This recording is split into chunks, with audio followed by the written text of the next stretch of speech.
Assalamualaikum warahmatullahi wabarakatuh. Kami kelompok 3 atau kelompok Foxconn, mahasiswa Universitas Halu Oleo, jurusan Teknik Informatika, akan membawakan materi mengenai sistem pendukung keputusan. Sebelum lanjut ke materi, pertama-tama saya akan memperkenalkan anggota kelompok saya. Saya sendiri sebagai ketua kelompok dengan nama Sarman Cisara dengan NIM S1S1200050.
Berikut pemaparan materi dari kami. Selamat menyaksikan.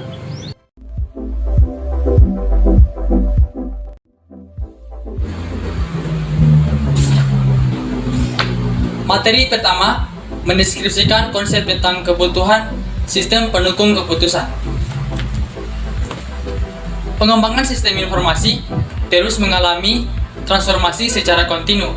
Sistem informasi yang dikembangkan bertujuan untuk membantu segala aktivitas manusia dan memudahkan berbagai kebutuhan pekerjaan, terutama dalam kehidupan hidup sehari-hari. Saat ini terdapat salah satu jenis sistem informasi di mana sistem informasi ini dinamakan sebagai sistem pendukung keputusan atau yang disingkat dengan nama SPK. Di mana dengan adanya SPK ini dapat membantu menyelesaikan permasalahan yang terbentuk secara semi-struktural. Lalu dengan adanya SPK ini mampu mendukung aktivitas manajer dalam mengambil keputusan dalam suatu masalah. Dan yang terakhir, dengan adanya SPK mampu meningkatkan keefektifan dalam pengambilan keputusan nantinya.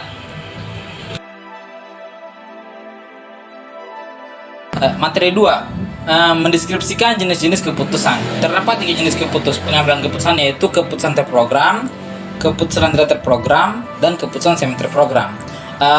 Keputusan terprogram adalah dianggap satu keputusan yang dijalankan secara rutin saja tanpa ada persoalan-persoalan bersifat krusial, karena setiap pengambilan keputusan yang dilakukan hanya berusaha untuk membuat pekerjaan terkerjakan dan berlangsung secara stabil dan baik. Kedua, keputusan tidak terprogram. Keputusan ini diambil dalam usaha memecahkan masalah baru yang belum pernah dikerjakan, yang belum pernah dialami sebelumnya. Pengambilan keputusan ini biasanya tidak bersifat pengulangan, tidak terstruktur, dan tidak mengenali bentuk. Hakikat dan dampaknya pengambilan keputusan ini lebih bersifat rumit dan membutuhkan kompetensi khusus untuk menyelesaikannya. Ketiga, keputusan semi terprogram. Keputusan semi terprogram adalah keputusan yang sebagian dapat diprogram, sebagian berulang-ulang, dan sebagian tidak terstruktur. Komponen tipe ini bersifat rumit dan membutuhkan perhitungan yang analis dan terperinci. Baiklah, langsung saja. Pertama itu saya akan menjelaskan tentang materi 3. Di mana materi 3 dia di sini dia itu akan mendeskripsikan tahapan-tahapan untuk pembuat keputusan. Yang pertama itu kita akan mendefinisikan masalah tentang pembuatan keputusannya. Dan yang kedua itu kita akan mengumpulkan data secara relevan atau yang saling berkaitan tentang pembuat keputusannya. Dan yang ketiga itu kita akan mengelola data. Kita akan mengelola datanya ini akan berupa seperti Word ataupun berupa grafik untuk pengelolaan datanya. Dan yang keempat itu kita akan menentukan alternatifnya itu seperti berupa solusi yang dimana bisa solusinya ini kita masukkan ke dalam bentuk presentasi. Materi keempat mendeskripsikan konsep sistem pendukung keputusan. Sistem pendukung keputusan adalah sistem informasi berbasis komputer yang menyediakan dukungan informasi yang interaktif bagi manajer dan praktis bisnis selama proses pengambilan keputusan. Sistem pendukung keputusan dibuat tentunya mempunyai tujuan yang ingin dicapai oleh pembuat keputusan, yaitu sebagai second opinion atau informasi source, sebagai bahan pertimbangan seorang manajer sebelum mengambil tindakan. Materi 5 mendeskripsikan kriteria sistem pendukung keputusan. Di mana kriteria sistem pendukung keputusan ini memiliki beberapa kriteria. Yang pertama yaitu interaktif.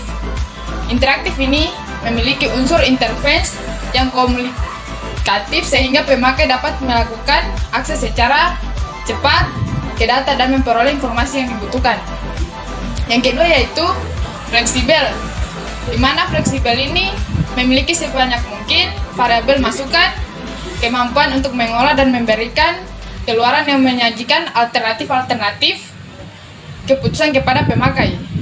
Dan yang ketiga yaitu data kualitas, di mana data kualitas ini memiliki banyak kemampuan menerima data kualitas yang dikuantitaskan yang sifatnya subjektif dari pemakainya sebagai data masukan untuk pengolahan data tersebut. Dan yang terakhir, prosedur pakar, di mana prosedur pakar ini mengandung suatu prosedur yang dirancang berdasarkan rumusan formal atau juga beberapa prosedur kepakaran seseorang atau dalam menyelesaikannya suatu bidang masalah dengan fenomena tertentu. Materi 6, tahap-tahap pembuatan sistem pendukung keputusan, yaitu yang pertama, intelligent phase atau tahap pemahaman. Tahap ini merupakan proses penelusuran dan pendeteksian dari lingkup problematika serta proses pengenalan masalah. Data masukan diperoleh, diproses, dan diuji dalam rangka mengidentifikasikan masalah. Yang kedua yaitu design phase atau tahap perancangan. Tahap ini merupakan proses pengembangan dan pencarian alternatif tindakan atau solusi yang dapat dijadikan bahan pertimbangan. Tahap ini merupakan representasi kejadian nyata yang disederhanakan sehingga diperlukan proses validasi dan verifikasi untuk memperoleh keakuratan model dalam meneliti masalah yang ada. Yang ketiga, choice phase atau tahap pemilihan. Pada tahap ini dilakukan pemilihan terhadap berbagai alternatif solusi yang dimunculkan pada tahap perancangan agar individu dapat menentukan sebuah pilihan dengan memperhatikan kriteria-kriteria berdasarkan tujuan yang akan dicapai. Yang keempat, implementasi phase atau tahap implementasi. Tahap ini dilakukan penerapan terhadap rancangan sistem yang telah dibuat pada tahap perancangan serta melakukan tindakan alternatif yang telah dipilih pada tahap pemilihan. Adapun submateri yang ketujuh yaitu mendeskripsikan contoh prosedur deteksi dan solusi dari sistem pendukung keputusan. Jadi di sini saya akan ambil contoh kasus. Di sini saya akan mengambil sistem pendukung keputusan pada aplikasi Maps atau biasa kita gunakan yaitu Google Maps. Nah, dari contoh kasus itu kan di situ kita bisa mendeteksi lokasi kita dengan menggunakan GPS. Kemudian jika kita ingin berpergian ke suatu tujuan, maka jika kita menggunakan Google Maps, maka akan muncul dua titik, yaitu titik asal atau titik yang ada pada kita sendiri, kemudian titik tujuan. Jadi dari dua titik itu, sistem pendukung keputusan pada Google Maps akan menganalisa beberapa jalur yang bisa kita lalui untuk sampai ke tujuan tersebut. Nah, di situ akan muncul beberapa opsi-opsi jalur yang bisa pakai. Kemudian dari situ Google Maps akan menentukan jalur-jalur dengan jarak tempuh terdekat. Kemudian dari beberapa jalur dengan jarak tempuh terdekat akan dianalisa lagi kondisi lalu lintas pada tiap-tiap jalur. Nah, dari tiap-tiap jalur itu maka akan diseleksi mana lalu lintas yang paling lancar sehingga kita bisa langsung menuju ke tujuan tersebut dengan jarak tempuh yang paling singkat dan kondisi lalu lintas yang paling lancar. Itulah yang akan tampil ke layar kita, layar ponsel kita, layar komputer kita yang akan tampil ke pengguna dan juga beberapa rincian lainnya seperti waktu yang kita tempuh, yang kita butuhkan untuk sampai ke tujuan dan juga jaraknya. Begitu.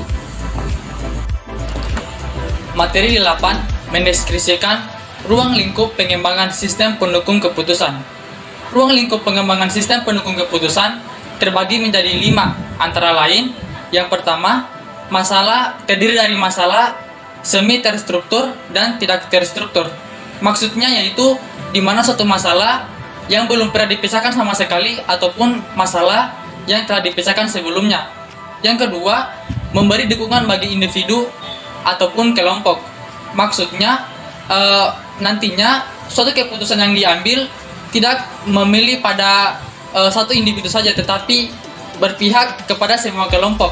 Yang ketiga, keputusan saling mempengaruhi atau dilakukan berurutan. Artinya, antara satu keputusan dengan keputusan lainnya harus saling berurutan atau berkaitan satu sama lain. Yang keempat, keputusan yang diambil harus bersifat adaptif dan fleksibel. Yang kelima, keputusan yang diambil dapat dikendalikan, mudah digunakan, dan efektif. Kesimpulannya, dari video pemaparan sebelumnya dapat disimpulkan bahwa konsep sistem pendukung keputusan atau decision support system adalah sebuah sistem interaktif yang berbasis komputer yang dapat membantu pembuatan keputusan dalam memanfaatkan data dan model untuk menyelesaikan masalah-masalah yang bersifat tidak terstruktur dan semi terstruktur. Adapun tahapan-tahapan proses dalam pengambilan keputusan antara lain dimulai dari proses identifikasi masalah, perancangan desain, pemilihan solusi, hingga tahap implementasi program nantinya. Sistem pendukung keputusan dirancang memiliki sifat yang dinamis dan fleksibel dalam suatu perusahaan. Sistem pendukung keputusan membantu memberikan alternatif solusi pada proses pengambilan keputusan nantinya, tetapi tidak menggantikan pemakai sebagai alat pengambil keputusan.